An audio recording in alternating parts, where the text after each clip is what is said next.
The number of customers buying our content, subscribers, had been in decline for 25 years. We had not noticed that fewer and fewer people were actually putting their hands in their pocket and buying what we had to offer. Today's guest has spent her executive career building, transforming, and ultimately selling some of the UK's most valuable B2B intelligence and media businesses. So salespeople, no matter how senior, want maximum glory with minimum effort. She is now Chair of Sifted, the FT and PE-backed startup media business, a non-executive director on Proven Growth and Income VCT, board director at Gay Times, and a trustee of Just Like Us. There was a board member on something that I'm a board of who incredibly grumpily, in a sort of entitled, old, rich person way, surely what you're doing is stupid and this would be better. I mean, I can't sort of exaggerate enough just how blatantly wrong that approach was as a board member.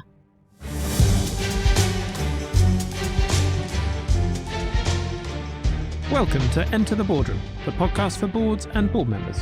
I'm your host, Oliver Cummings, CEO of Neural, home to the Enter the Boardroom community, the destination for serving and aspiring board directors. Natasha Christie-Miller, welcome to Enter the Boardroom. Hello, thank you. Natasha, one thing I hear regularly from CEOs in the Enter the Boardroom community is that the non-executives they most respect aren't the ones with the longest list of credentials. They're the ones who carry genuine scar tissue from their executive careers. So I'd love to start there and ask you, what have been 3 episodes from your executive career that have provided the most valuable lessons that you use in the boardroom today? Okay. So it'd be really easy to talk about successful moments, and actually the 3 that I can think of are all successful, but you asked for scars as well. So I will see if I can include some scars in there, of which, of course, there are lots. All right. Well, let's talk about the Emap sort of transformation. It feels slightly historical now because it was about the digital transformation from a print business into a digital and events business. Emap has had lots of different forms. So just to be really clear and put the context in, the Emap I'm talking about are the B2B trade magazine businesses. So Draper's, Construction News, Architects Journal. There were 18 of them, including my favorite, Heating and Ventilation News. I'll send you a copy. And it was the portfolio, that's what we were calling Emap at the time. Brilliantly successful portfolio of trade magazines, all number 1 in their markets. All had been growing beautifully for lots of reasons: pricing power, new product, top of their game. And come 2010, the impact of not only the financial crisis, but free digital services out there started to really impact these businesses. So they were the main hub for finding a job. So job ads, extraordinarily lucrative. They were all but gone by this point. We had seen signs of it before the financial crisis, as you can imagine, but there was enough sort of gorgeousness going on that we could ignore it. But the financial crisis just amplified all of that stuff. So when I became chief exec, which was 2010, but I had been in the business before and I had been looking after bits of it. But when I became chief exec in 2010, I thought, okay, I need to have a really good look at what are the real fundamentals here.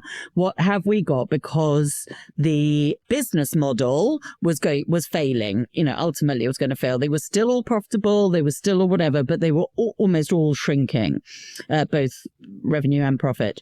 So it became really clear to me, and all of this sounds so obvious in hindsight, but it's easy when you're in a business. And actually, as we talk sort of later on about now that I'm not in any one business, you can see so much more clearly when you're outside or you just have a little bit of breathing space.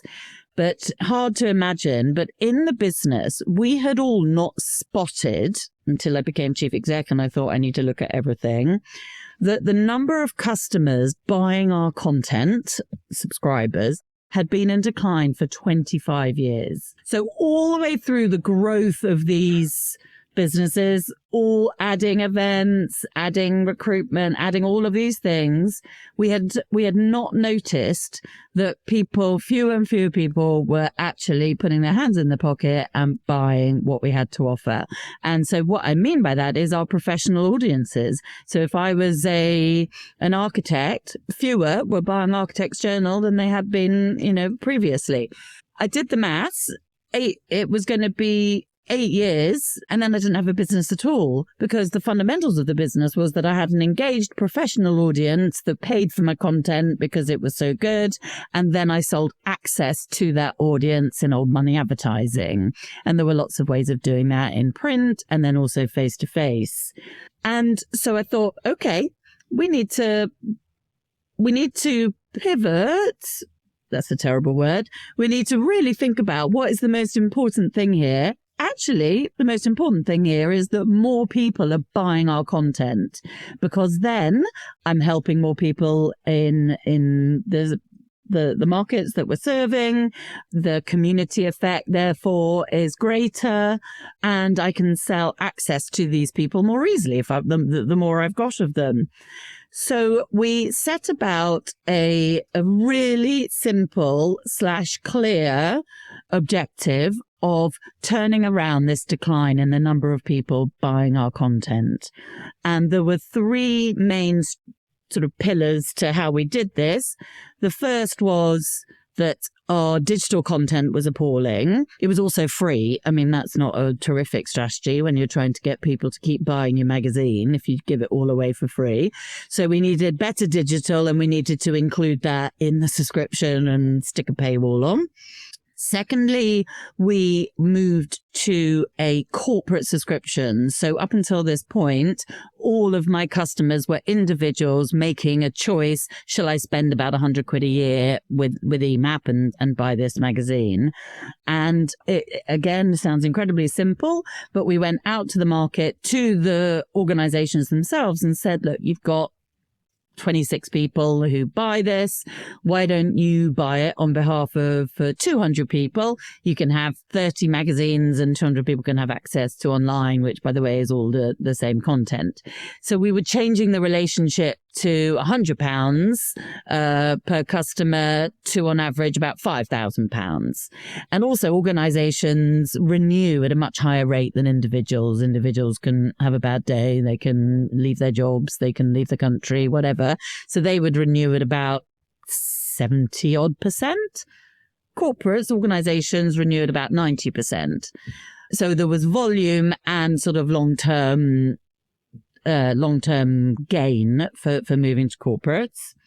And then the third thing, and this is something that I've taken whichever business I'm looking after, is whatever I've got, just sell the hell out of it. So have a brilliant sales machine that operates effectively and efficiently. And time again, I can add 10, 15, one can add 10, 15, 20% to the top line by improving the sales machine. So they were the three pillars. One clear metric, the number of people buying our content. So every week I would publish that number by magazine. I'm calling them magazines just for ease, but of course they were digital and events and all of those things as well. And I would publish that internally. And very quickly it became a really popular strategy. Our content teams, our editors found their inner competitiveness, that theirs was turning around quicker than anyone else's. Also, if you're working in our content teams, you wake up every day wanting more people to read what you've created, the insight that you've brought, the news that you have just understood and taking to market. So it was a very popular strategy by all the different teams. And it took 18 months for us to turn this 25-year decline around and to start growing again. And I'll give you the date, August the 12th, 2012. It was a big day for us. And we clearly bobbled along a little bit, 1 week up, 1 week down. And then from August the 12th, we started growing every single week. And we sold the business in 2016 and it didn't stop growing. So it was a really successful strategy. It was a great turnaround. We sold the business with strong digital products, a growing customer base. Clearly, there are headwinds of other things and big digital subscription businesses coming in around sort of workflow content and all of that stuff. So it wasn't perfect, but the business was growing both revenues, well, all three: revenues, profits, and customer volumes. And it's 10 years later, and they're still all alive and still all doing what they were originally birthed to do, which was to help their professional audiences do their jobs better. I love the clarity of those three pillars and that singular focus on the one metric.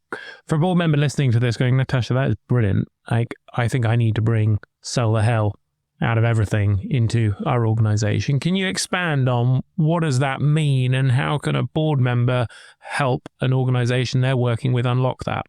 Okay, I'm going to start with what do I mean by that before talking about what can a board member do. Because I think a board member, the most important thing is that they just know that this is a possibility. Actually, we'll come to that in a second. So what do I mean by sell the hell out of whatever you've got?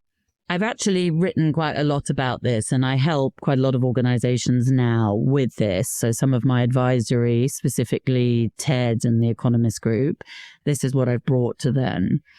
As a chief exec, there are three things that I put all of my energy into when it comes to selling the hell out of whatever you've got. The first is reward and recognition. Actually, I'm going to start with an overriding umbrella that will sound slightly offensive, but it comes with love and it comes from the place that I built my career as a salesperson. That was my route into leadership. So salespeople, no matter how senior, want maximum glory with minimum effort. So I'll just leave that hanging. So everything that I describe now in my three areas that you have to focus on, whether you're a chief exec or whether you're on the board and observing these things, you have to remember the truth. And of course, there's going to be some exceptions before salespeople come and get cross with me, that it's maximum glory, minimum effort.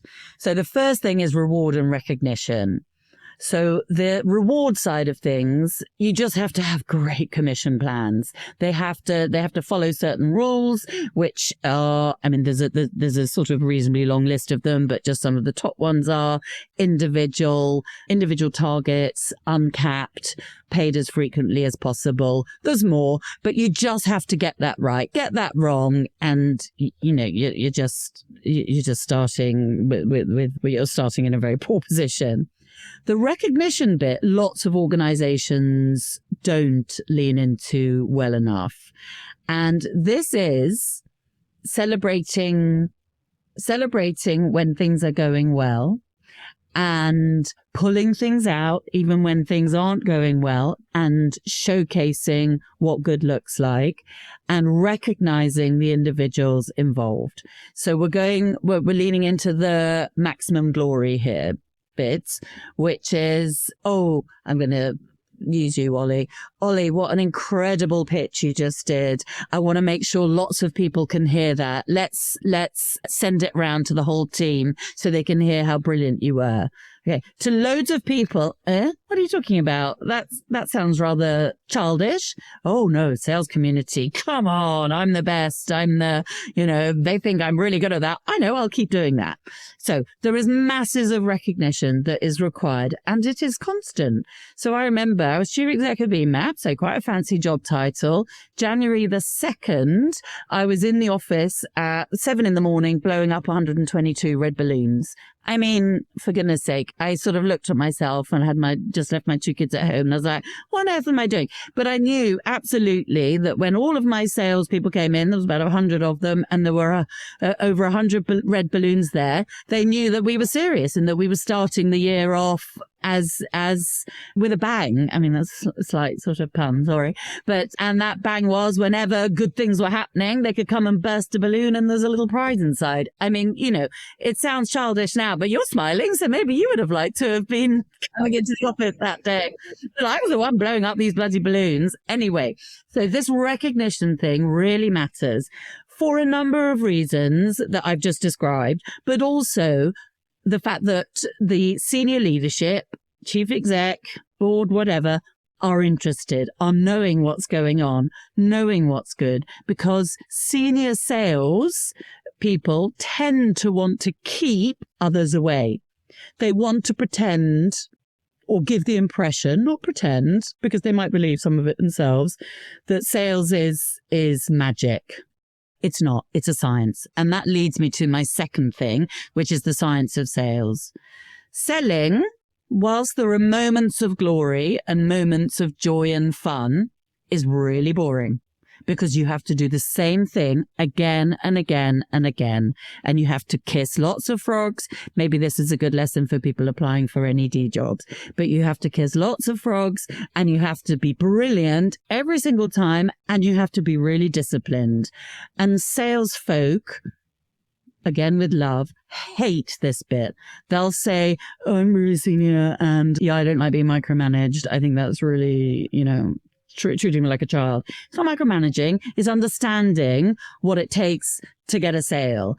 And usually that's around 20 interactions. Some that will go nowhere, some that will go somewhere. But usually, and obviously, it's going to be different in different industries, but on average, 20 interactions will probably get a deal. So you know what? Do 100 and you'll get 5 deals. Do 200, you'll get 10 deals. Do 5, you'll get lucky. You might get 1, but you probably won't. And so the science of sales, understanding understanding the method to a win, and then just repeating it in a disciplined way. The third area is around the credibility of the salespeople individually, credibility with the audience, so with their customers. And that is knowledge, that's ability to articulate value, the ability to talk about the customer's world and the market that they're in, and to have fabulous listening abilities and being able to discuss. Without that, it really is just a numbers game, and you're just, you may as well be cold calling and just picking up the phone and reading a script.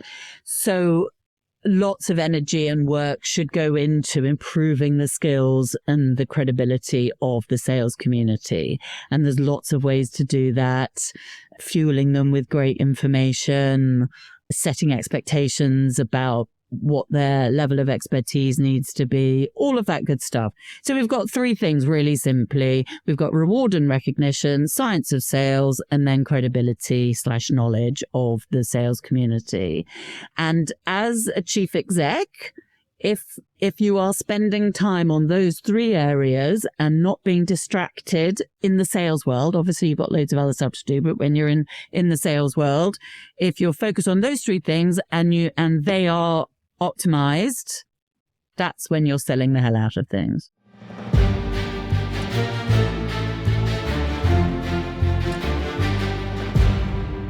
Most people build their first board role through someone they already know. But scaling beyond that requires a different kind of network. Multiple chair relationships, familiarity with search firms, and connections that reach across sectors. Most people hit a ceiling without realizing it. The Enter the Boardroom community expands your network surface area deliberately, putting you in regular contact with serious board practitioners who become referrers, collaborators, and advocates over time. Visit etb.newroll.com to find out more.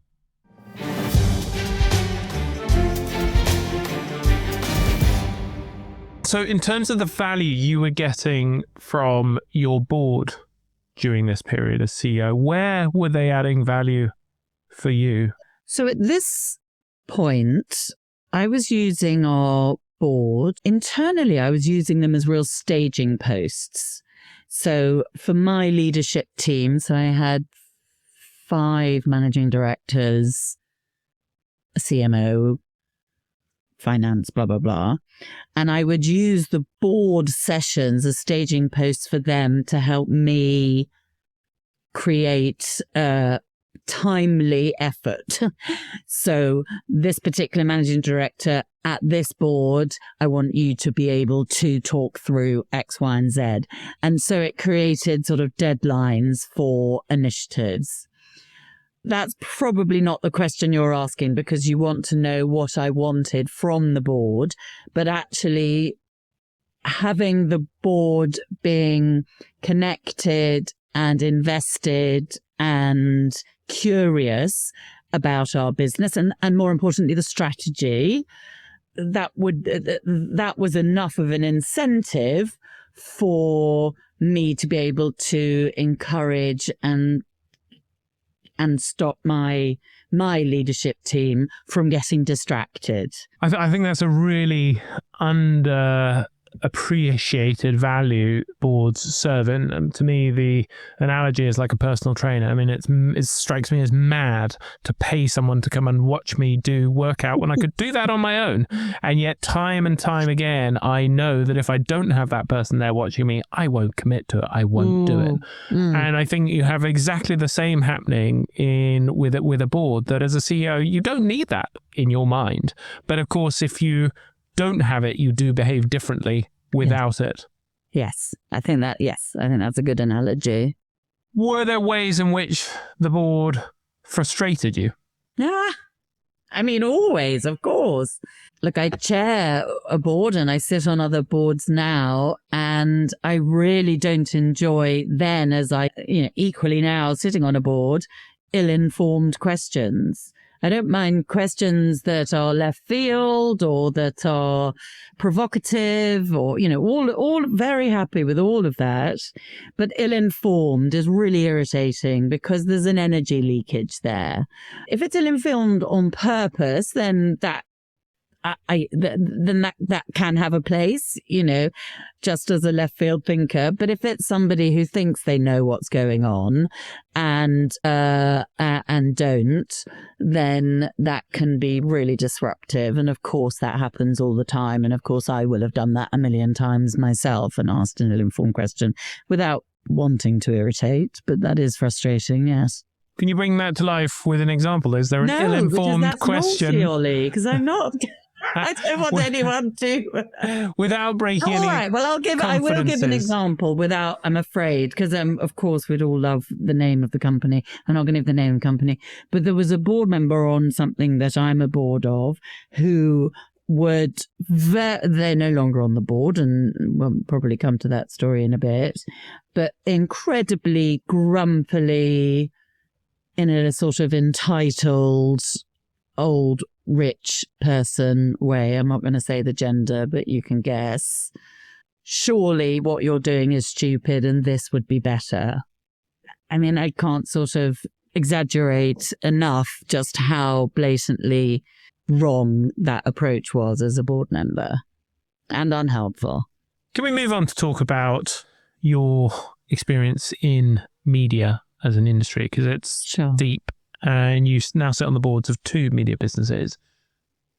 Curious to hear how you would explain to a smart non-executive who doesn't have that deep industry experience what the key heuristics you use for getting your heads around those organizations and the state that they're in.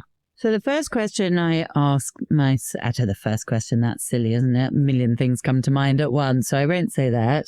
But I ask myself, why is anybody paying anything for this product? Whether it's consumer like Gay Times or B2B like Sifted and my main experience has been in B2B. Why is anyone paying for this product? And this is something that I know this is a sidebar, sorry, Ollie, but I don't think boards ask this enough. I don't think they ask enough questions about why customers are showing up every day to pay for a product. I think it's very easy to sort of to take that as read. So the first thing I would do is to figure that out, either by asking some customers or doing, whatever research you want to do. But, have we got a product that people actually want to buy, and why? What is it that's driving them? And what I mean by that is it emotion? Is it an essential? Is it to make somebody feel good, to feel connected? Or is it to make somebody learn something that they didn't know? Is it a piece of vital information that if they didn't have, they couldn't do X, Y, and Z? And answering those questions really matters when you're making your choices about where to put investment.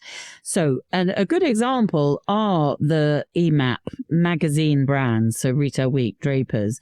It was really difficult for people to answer that question. Really difficult. And when I say people, I mean even us, leading the business, but our editors. Why are people buying it? And partly it's because I look around and that's what other people are doing, but that's quite risky because they might start doing something else. Partly it's a symbol to an individual, a badge that they belong to something.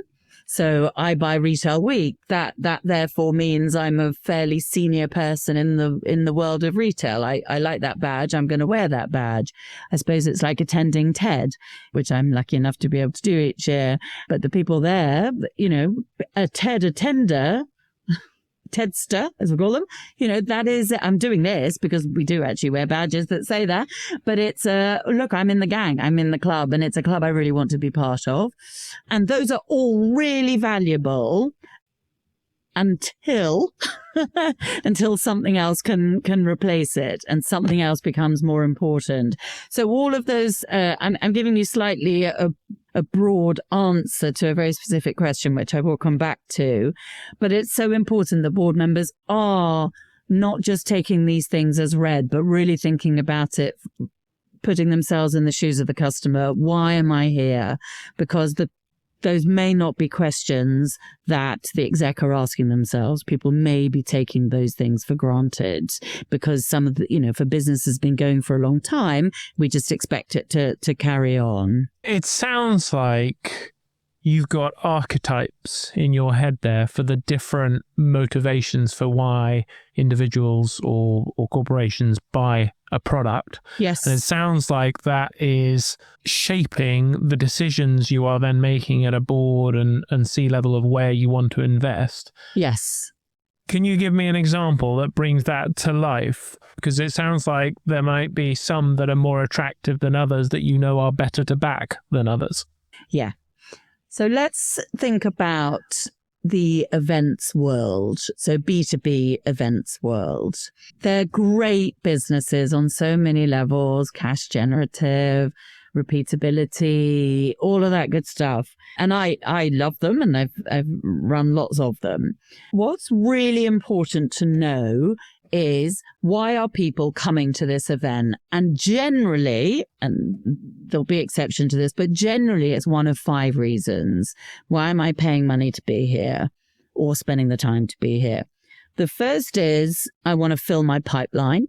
So it's a sort of business development, it's a business development opportunity. Or it could be, I need to learn something for my organization. So the advent of AI, I need to immerse myself in this. I need to get inspired and to learn some stuff that I'm going to take back. Thirdly, it's a sort of personal development, and TED is a good example of this. Actually, let me give examples to all of them. So the first of a business development one would be a trade show, a typical exhibition where people are going to sell and buy stuff. Money 2020 is another good example of filling my pipeline. I'm there because I want to do deals and I'm going to go meet as many people as possible. The third one of personal development, you could say TED. So the main conference at TED, it's expensive, it's small in terms of number of people there, and I'm there to fill my cup, fuel my soul, my heart, my brain. The Economist has a range of events, and one of the things that they do so brilliantly is, if I want to, and this is the fourth thing, if I want to meet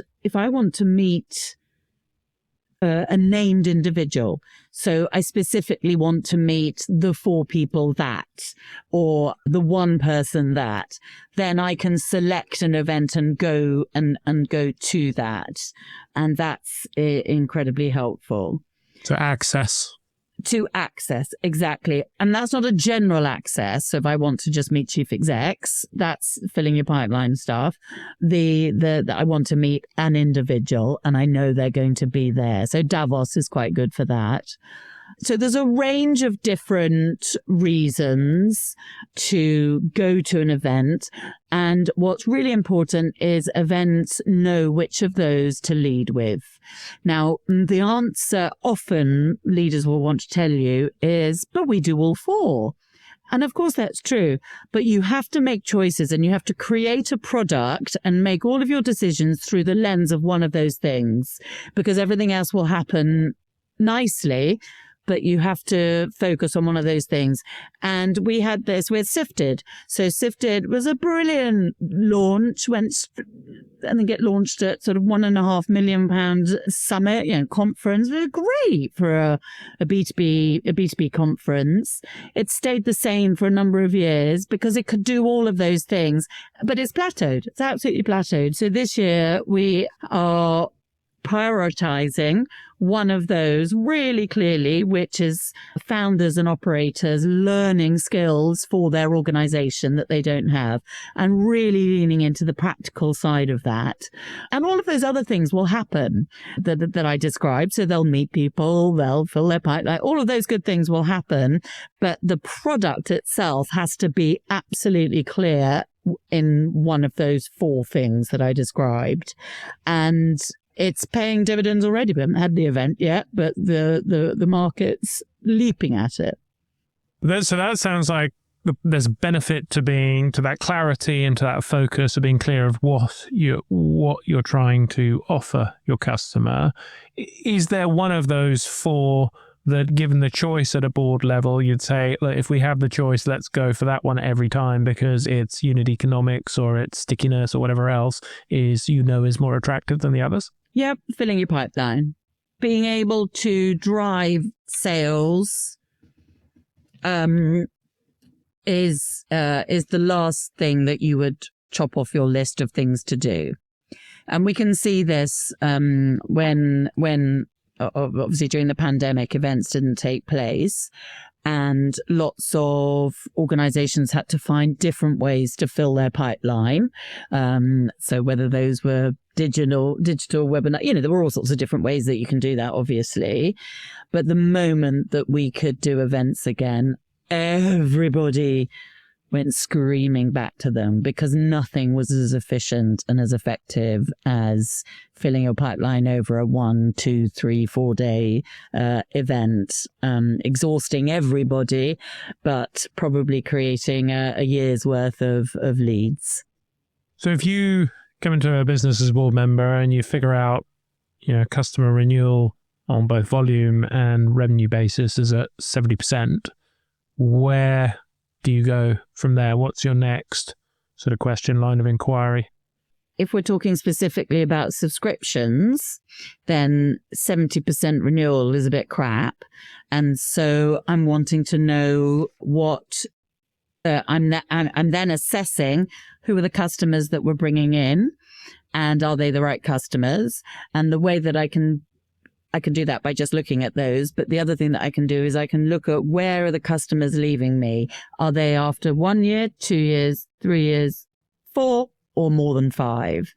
And that tells a different picture. So if they're leaving after 1 year, which is often a sensitive time, then we're bringing on the wrong customers and we're not bringing them on effectively. So they're either the wrong customers who are not going to get value from the product, or they're the right customers and we have not onboarded them correctly. Because there's a saying that we talk about that your renewal is won in the first 30 days of the contract by onboarding them and getting usage right from the beginning. If they are leaving after 5 years, you've got a terrible product problem. And it means that your product is no longer of value, or a disruptor has come in and you're being replaced. But that's a horrible problem. So you're looking at where are your customers leaving you? Tasha, time has flown, which means it's time for the lightning round, where I'm going to ask you a short question and ask you for a quick answer if you're ready. Okay. Best board book every board member should read, and why? The Authority Gap, Marianne Siegert. It's 300 odd pages, but you could summarize it by saying that women have to provide 4 times more evidence than men to be accorded the same level of authority. A woman of colour, you can times that by another of 4 times, so 16 times. It's a waste of energy. Let's stop that. And Marianne was a guest on episode 89 of Enter the Boardroom, where she talks about exactly that. Boardroom behaviour that irritates you most. Ill-informed pontificating. A question every board should ask at least once a year. Is the strategy clear, being adhered to, and still the right one? What's a boardroom myth you think needs busting? 2 women are enough. Favourite quote? Okay, I'm just going to bring my phone over so that I don't butcher it. It's Maya Angelou, and she says, each time a woman stands up for herself without knowing it, possibly without claiming it, she stands up for all women. A piece of board advice that sounds right but is wrong. Humble chairing. I learned very quickly you have to take your place. If you don't take your place, then it can create discombobulation for others. As a chair? Yeah. What have you changed your mind on about boards over time, and how has that changed how you behave? What's really changed for me is you don't have to be old and wise. Actually, there is real strength and gain to be had for different generations being in a room together. And how's that changed how you behave? Well, I'm about to appoint a very young person onto one of my boards. When was the last time you got a significant judgment call wrong in the boardroom? And what did you learn? Agreeing to an individual joining the board where I knew that they would be difficult and disruptive. And I allowed myself to be persuaded that their wisdom was worth it. And what I learned was, well, the wisdom wasn't there. So I can't tell you whether that statement is correct because the wisdom just wasn't there. So I learned painfully that do not bring anybody onto the board that you have concerns about. If you've got a doubt, you're probably right. Yeah. Best interview question to ask a prospective non-executive. What were your last 3 targets and how did you do against them?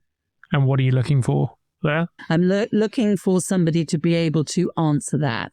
And I don't care if they're telling me their targets for how long they run the marathon in, or financial targets of a particular business, or learning to play paddle. It's not of interest, but I want to know that people are results oriented and not there just for tea and status. And finally, one thing our listeners should take away from this episode, if they take nothing else. One thing. It's never too soon. Hire on the board and in your exec team for what they can bring, not necessarily what they have, the positions that they've had in the past. Natasha, thank you so much for taking the time to share your wisdom and experience. Oh my gosh, my pleasure.